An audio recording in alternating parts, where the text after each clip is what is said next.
My name's Alex, I'm 26, and until recently, I would have told you my family was complicated, but still my family.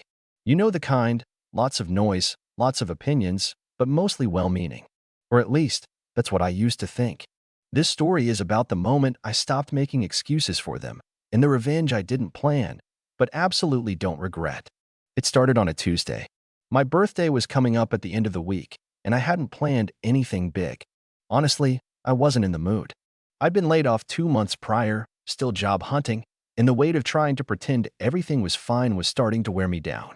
I live alone in a tiny apartment just outside the city, and while I've never been the center of attention type, birthdays always made me feel like I had to fake it more than usual. Smile.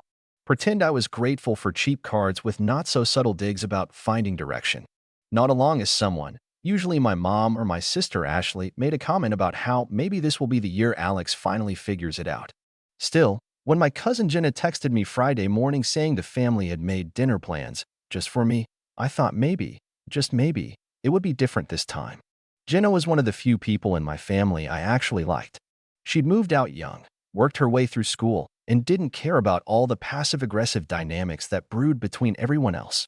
So I figured, okay, I'll show up, eat a meal, play nice, and maybe duck out early if it starts to feel like one of those nights. I dressed decent but not too flashy, black jeans, a button-up, clean boots, and drove across town to the restaurant. It was one of those big Italian places with fake vines on the walls and Sinatra playing just loud enough to drown out small talk. When I walked in, I saw my entire family already seated at a long table, mom and dad at one end, Ashley sitting next to them, scrolling on her phone. My Uncle Dan, more on him later, sat near the middle, loudly telling some story about a guy at work who got fired for too many feelings. Classic Dan. I took the only open seat, next to Jenna, who gave me a small smile and a quick, happy birthday. She looked uncomfortable. That should have been my first clue. The dinner started okay. Some awkward toasts, a few polite laughs.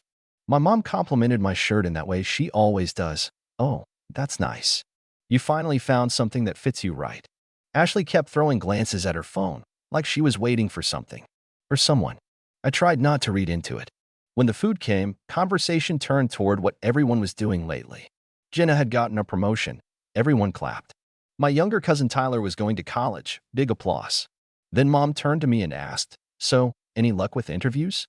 I gave a non-committal shrug, trying to keep it light. "Still looking. Sent out a few this week.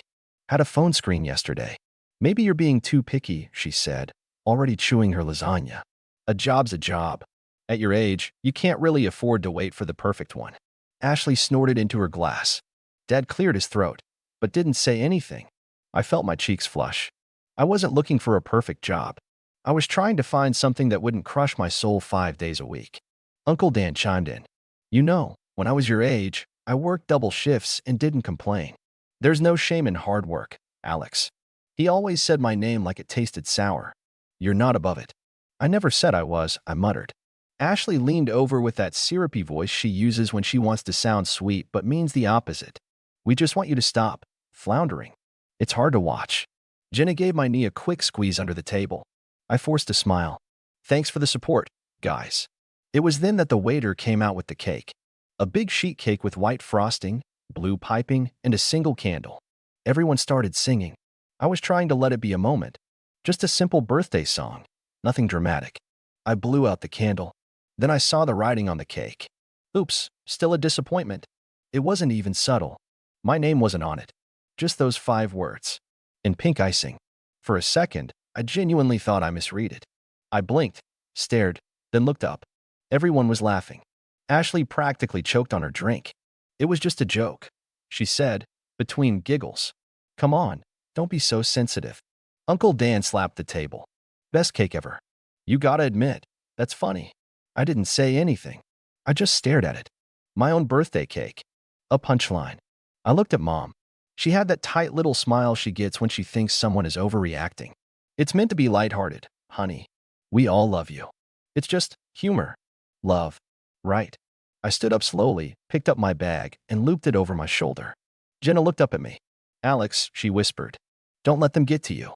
"I'm good," I said, calmly. Then I leaned down, just slightly, and whispered something into Uncle Dan's ear. Just one sentence. His face dropped instantly, like I'd poured ice water down his spine. I walked out. Didn't say goodbye. Didn't look back. That night, I turned my phone off. Spent the weekend ignoring it. It was quiet for 2 weeks. Blissfully quiet. Then, suddenly a ringing. Notifications. Emails. Texts. Missed calls from Mom, Ashley, even Dad. All of them in a frenzy. Begging me to call back. Saying there's been a huge misunderstanding. That I went too far. That I need to fix this. You see, what I whispered to Uncle Dan was nothing dramatic. I just reminded him of something. A little secret. One I wasn't supposed to know. The thing about secrets is they rot. You can bury them under fake smiles and polite dinners and decades of, we don't talk about that. But they're still there, festering. And when the rot finally surfaces, it doesn't knock. It kicks the door in. What I whispered to Uncle Dan that night was simple. I know about the money. That's all it took. I saw his face change instantly, like someone had flipped a switch. 1 second, he was riding high on the sound of his own laughter. The next, he was pale, stiff, like I'd mentioned a name he thought was buried in concrete. Here's what they didn't know. 6 months ago, I was over at my parents' house helping them clean out the attic. Dad had thrown his back out and Mom was barking orders from the couch while I hauled down dusty boxes full of old tax returns and broken holiday decorations. That's when I found the folder, wedged behind an old suitcase, yellowed and soft at the edges. It had my grandfather's name on it in faded sharpie. I didn't mean to snoop. I really didn't. But the second I opened it, I knew something wasn't right. Inside were bank statements, handwritten notes, and a copy of my grandfather's will. The will I'd seen once before, years ago, right after he passed. I remembered it clearly because, at the time, it was the only document I'd ever seen my mom get genuinely emotional about. Grandpa had divided everything 3 ways: Mom, Uncle Dan, and their youngest sibling, Aunt Melissa, who lives out of state. But what I found in the folder told a different story. It wasn't just a clean split. There were amendments. One specifically stated that Dan was to receive nothing if certain conditions weren't met. Grandpa had added it a year before he passed away, after Dan had borrowed a large sum of money from the family business and promised to pay it back within 6 months. According to a letter in the folder, written by Grandpa himself, Dan never paid a cent. So the amendment cut him out. Period. It was signed, notarized, legal. But when Grandpa passed, Dan did get money. A lot of it. In fact, according to the bank statements, he'd been wired his third within days of the estate settling.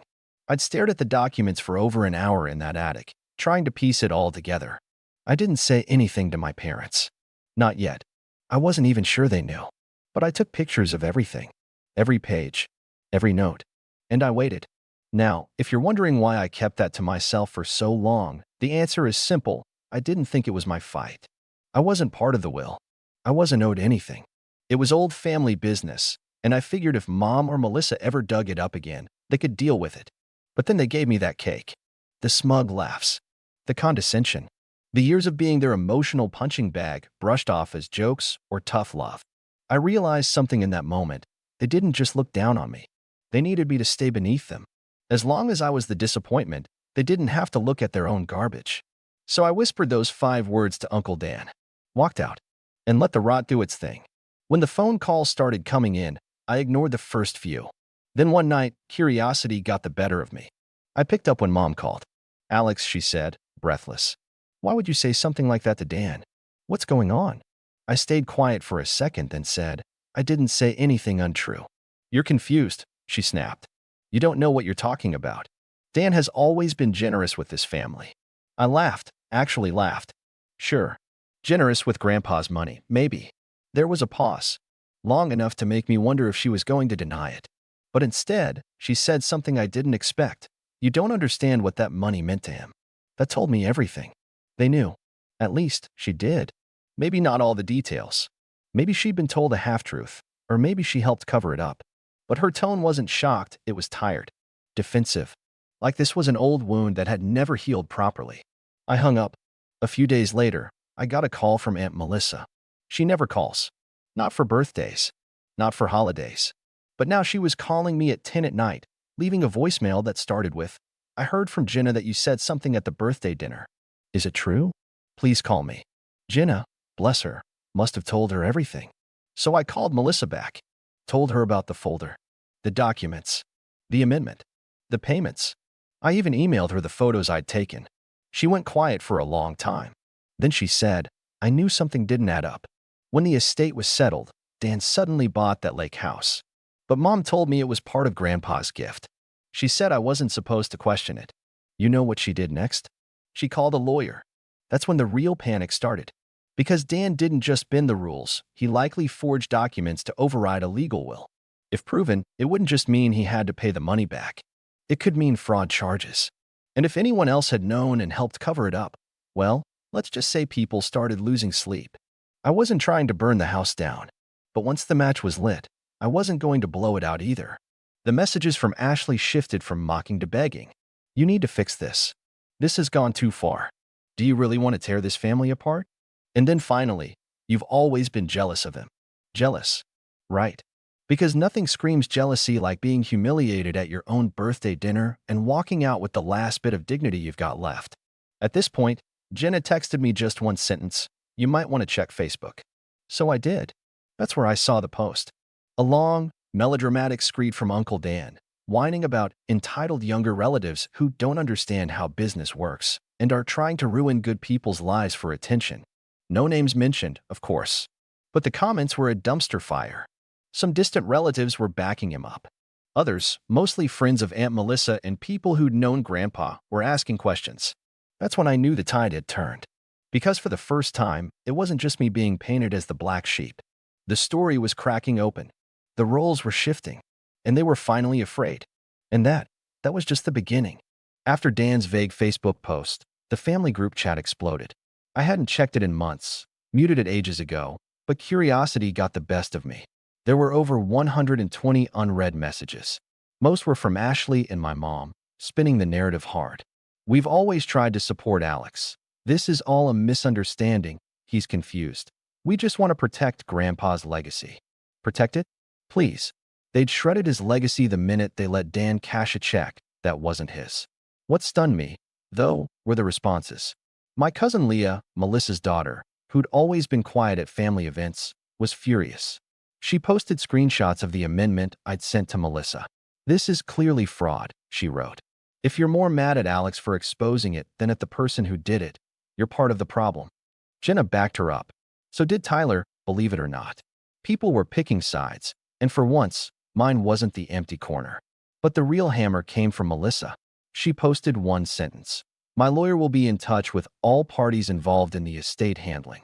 Please save any documentation you have. That's when things got quiet. For about 2 days, the group chat went dark. Then I started getting phone calls again. This time from numbers I didn't recognize. I let them go to voicemail. Some were lawyers. Others were concerned family friends, telling me how hard this must be on my mother. One message said, "Do you really want her health to suffer over something this old?" Like I was supposed to feel guilty for someone else's ulcer when they'd spent years laughing at my expense. But the one call I did take was from Dad. Now, my dad's not a loud man. He's a go-with-the-flow type, which often meant go along with whatever your mother says. He's quiet at dinners, fixes things when they break, and stays out of drama. That night, he called while I was out walking. It was cold, and I remember watching my breath fog up in the air as I answered with a flat, "Hello." He didn't waste time. I didn't know, Alex. I swear. I stopped walking. Didn't know what. About the amendment. About what your grandfather changed. Your mother told me the will was split evenly. I never saw the documents. I just believed her. Why? He paused. Because I wanted to. There was a long silence. Not angry, just heavy. I'm sorry, he said finally. For the dinner. For the cake. I knew it was mean, but I didn't think it would hurt you that much. That's the problem, I said. No one ever thinks I have a right to be hurt. He didn't argue. Didn't defend anyone. He just said, "What do you want me to do?" It was the first time anyone had asked me that. I told him I didn't know yet. Meanwhile, Melissa's lawyer was moving fast. Within a week, they'd sent letters of inquiry to the attorney who had handled Grandpa's estate. Turns out, that lawyer had retired shortly after the estate was settled, but he still had records. And guess what wasn't in the final version of the will he processed? The amendment. That's right. The legal amendment Grandpa had signed wasn't submitted during probate, which meant either Dan had somehow intercepted it, or someone had deliberately chosen not to include it. Given that my mom was listed as the primary contact during the process, It didn't take a genius to see where this was going. And remember, I had the copy. Signed, notarized, timestamped from months before Grandpa passed away. So now Melissa's lawyer was pushing for an investigation into probate fraud. If the court ruled in her favor, it could not only force Dan to pay back his entire inheritance, plus interest, but anyone who helped suppress that amendment could be held liable, too. The panic calls doubled. Ashley called in tears. "You're going to ruin everything," she sobbed. Mom's freaking out. She hasn't slept in days. She didn't seem too worried when she was laughing at the cake. "You're being cruel." "No, I'm being done." She hung up. That night, I got a knock on my apartment door. It was my mother. I stood there for a second, stunned. She looked tired. No makeup, jacket thrown over her shoulders, like she'd driven over in a rush. I stepped outside, arms folded. She didn't wait for me to speak. I didn't know he changed the will. I raised an eyebrow. "I found it in the attic years ago," she admitted. "I didn't know what to do. Dan told me it wouldn't hold up in court. That Grandpa was confused in his final year." "He wasn't," I said flatly. She looked down. "I know that now. But at the time, it was easier to believe him. Easier than doing the right thing." She looked up. "I was trying to protect the family." I shook my head. "You were protecting Dan." She didn't deny it. I should have slammed the door.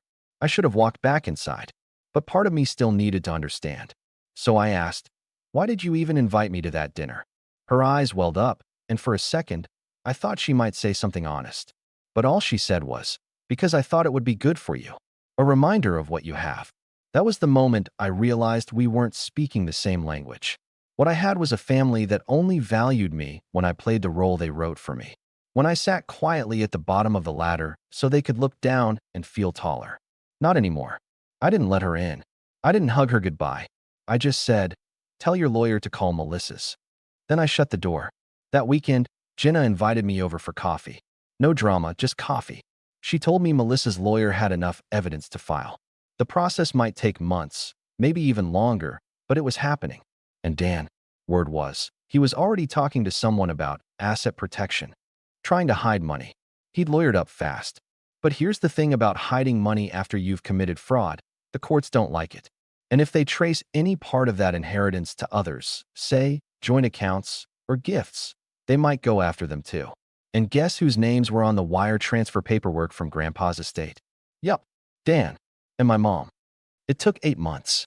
8 long, tedious, emotionally draining months of legal meetings, paperwork, depositions, and quiet behind-the-scenes panic among the "we just wanted what's best for the family" crowd.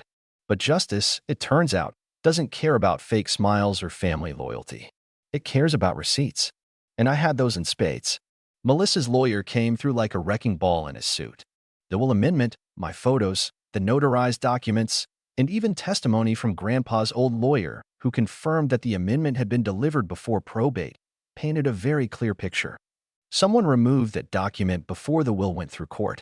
Dan and my mother were named as the 2 people with access to the estate paperwork during that exact time frame.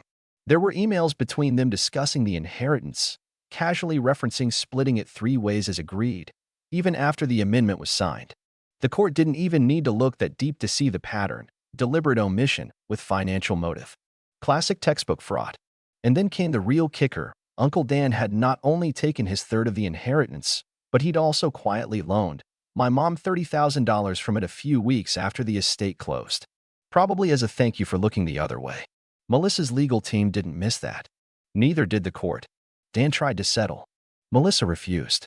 She wanted a full court judgment, something that would stick. And she got it. The ruling was brutal. Dan was ordered to repay his full share of the inheritance, plus interest, to Melissa, bringing the total close to $230,000. My mom was fined $15,000 for her part in the concealment and had to issue a formal statement acknowledging her role in the fraud. Dan also lost the lake house after a lien was placed on it, and it went up for sale within 2 months. The fallout? Glorious. Dan's reputation in the family tanked overnight. Half the cousins cut him off. The other half only showed up to ask awkward questions at family gatherings, then ghosted him when the truth sunk in. Mom spent the next few months trying to smooth things over with distant relatives, but no one really bought her redemption arc. She called it a mistaken judgment. Everyone else called it what it was: theft. Ashley tried to go radio silent at first, but eventually posted a cryptic Instagram story about snakes in the family. I didn't respond. She's irrelevant now. As for me, I moved on. I used the whole experience as fuel. Landed a job with a remote tech firm after months of searching. Better pay, better hours, and best of all, no one at work expects me to play the scapegoat. I got my own place in a quieter neighborhood, started therapy, and for the first time in a long while, I actually liked who I was becoming. Jenna and I stayed close. She's the kind of family that deserves the word. She stood by me when everyone else wanted me to roll over and smile through the humiliation. We laugh about it now, especially the cake. She even got me a new one this year. It said, "Oops. Turns out you were right." Melissa? She and I talk regularly. She told me once that if I hadn't spoken up, Dan would have gotten away with it forever. That Grandpa would have been disrespected by the very people who claimed to honor him. She thanked me for protecting his memory when no one else had the spine to. And my parents? I haven't spoken to my mother since the ruling. Not once. She sent a letter, handwritten, 3 pages long. I opened it, read the first line, then fed it to the shredder. I wasn't interested in, I did what I thought was best, anymore. That ship had sunk. My dad eventually reached out. Quietly. Respectfully. We had coffee. He apologized again, not just for the fraud, but for the years of being silent while I got torn down in the name of tough love. I told him I appreciated it. But I also told him this. If you want to be in my life, you do it by showing up, not by covering for other people's damage. So far, he's kept showing up. But most importantly, I'm no longer the disappointment. Not to myself. Not to the people who matter. And definitely not to the family that couldn't handle the truth.